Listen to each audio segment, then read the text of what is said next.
Hi guys, we're the Escbeat team and today we're going to talk about Eurovision 2022 entries. Let's get started. Let's get Let's started. get started.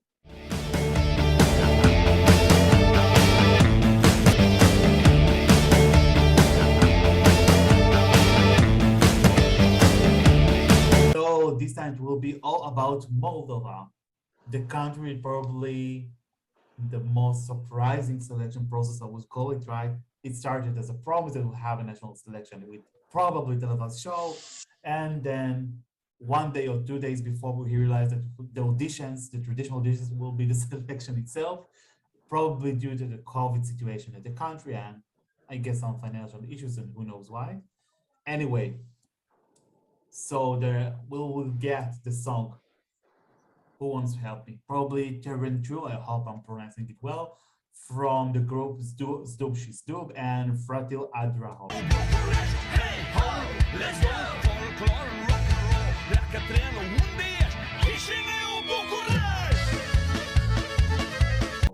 And by the way, it will be the third time of the band competing at Eurovision, right? We will bring out this time.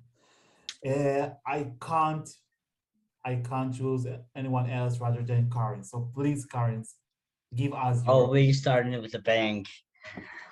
I absolutely love this song. It so this is a song I grew up with watching Eurovision, and this is the reason why I love Moldova's songs because of them. This type of song, very funky, retro, folkish. I'm usually not that kind of guy who likes this, but I miss that sound, and they came back and won. And the catchphrase of the song is "Hey ho, let's go rock and roll," and folklore is so catchy, and I love it. Good for you. I'm happy that you like it. Near. Yeah, I kind of agree with Karen on this. I met the group back then in 2011 when I went there to the Eurovision to Zdob, and they were so cute. Back then, it was so lucky. They always have those statement, and this time it's the hey ho. It's so catchy. It's so cool. Yeah, Doron, get yourself together. It's a great entry. They always bring great, authentic, great vibes to the stage. Uh, you'll probably remember them with the Bonica Batedoba, which was amazing. 2006, I think. 2005. Five, yeah, right. Wow, they were so good, and they are back, and they're huge. They have the TikTok thing they had with this. The song is really good, really authentic, really catchy in a crazy way, and great vibes. And sometimes we want to have some fun on the stage. Bring that originality of your culture and your origins to that stage, and they do it great. They just know how to do it. So hey ho, let's go. Love them. So let's go to Vangelis. Well, I have to disagree again. I don't find it a bad song, but I really think that this is something like they would send in 2005, not in 2022. I think generally I wasn't a fan of Zdub's songs in the previous entries.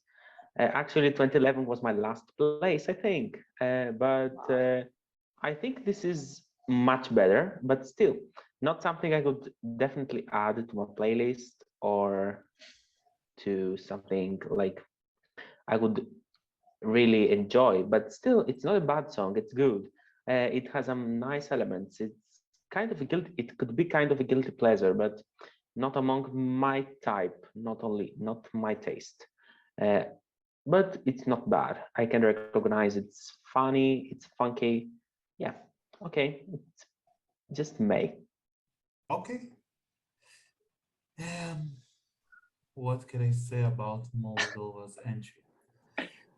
Well, let me say that very entertaining,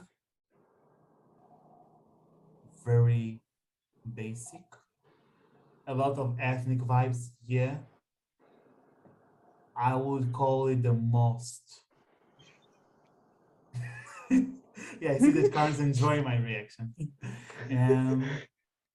Yeah, it has some inner confusions. I mean, sometimes I think that the writers are not sure themselves what they have wrote about.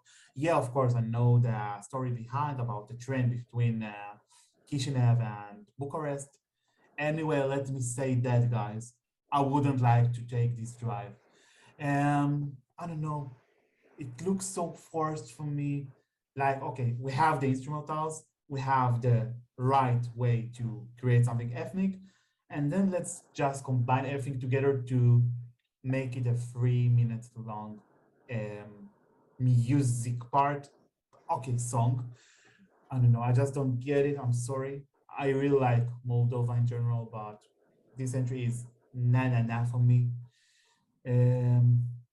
But let me say that it will have its audience. It can succeed at Eurovision, but again, if you ask this box that calls the run, the answer is unfortunately no. And I mean, I swear that I have given it multiple times chances, but from time to time, I just dislike it more and more, unfortunately. And I do appreciate them for the choice to, to stick to their own style, and it based probably most of it not on English, on their own language, which is a good thing. But I don't know, we have seen so much entries like this one, and I had enough of this, really.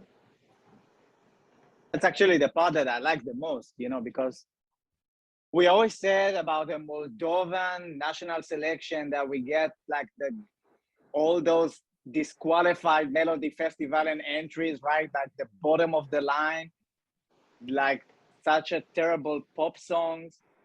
And finally, we're getting something so original and something that is so connected to the culture and the folklore of Moldova. And it can be so colorful and so pretty on stage. It has so much potential. And that's what makes me so happy with this song. Especially, when you add to that. That's why I really like the Moldova song, because they are colorful. Yeah. And that's exactly the culture. That's the Eurovision. That's what they want to bring on stage. They want to bring that folklore that they have, the traditional dances, the traditional tools they're making music with. And I really appreciate that. They're not going for that, for that trashy pop song that they could have sent. And they had a few there in the selection. So we can talk about the selection process, if it was okay, yes or no, but end of the day, we are getting an entry that really represents Moldova, and that's what I'm appreciate about. That's it. Yeah, probably the same entry for the fourth time, but yeah. Okay, so it's time to give scores, I guess, right? Vangelis. I'd give it a 6. Nice. Karen's, I smell 10. Oh yeah.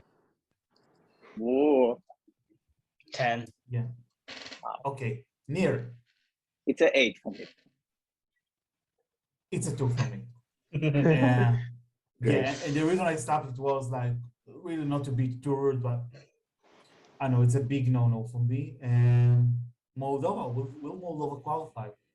Oh yeah. It will be stand.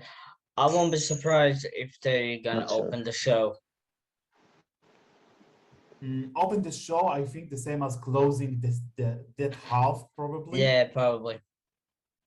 I don't know why, but I can see the Netherlands and the Moldova perform one after the other because they're so the opposite. Neil, what is your score? I said my score. What is your prediction? I think they won't qualify. I think that many people will probably think like you, that it's too much. And I'm sad with that because I really believe they should qualify. And yeah, that's it. But unfortunately, I think they won't. So first of all, I think it's although it's not a tough semi, but it's tough for Moldova because all their alliances are not there. Russia doesn't participate this year, and Belarus doesn't participate this year. Romania, of course, it's in the other semi. So probably they will have to rely, for example, on Ukraine, which is good, but not as the only option. But let me say that I do think they will qualify because some voters are really thirsty, for this kind of music. Not me, but again, And we have a remember, lot we of- have ballads, a lot of ballads this year. It's something different. Again, I can mention Latvia and Norway as the biggest competitors, as the entertaining songs. Yeah. I would say that it won't be easy for the three of them to qualify together. So maybe one of them at least will get out. But yeah, most of the chances I do see it qualify. Okay, so this is what. Vangelis, Vangelis, do you think they will? Actually, I think Ukraine, Greece, and Bulgaria will help them be a borderline 10th place in the semifinal, like they was in 2011. So probably, not sure, 50-50, let's say. Excellent. So this is what we thought about Moldova entry for Eurovision 2022. They will perform in the first half of semifinal 1. Guys, don't forget to subscribe our channel, follow us. We're everywhere: YouTube, Facebook, Escbeat.com, Spotify. Just follow us. Thank you. Take care. Bye-bye. Bye-bye. Bye.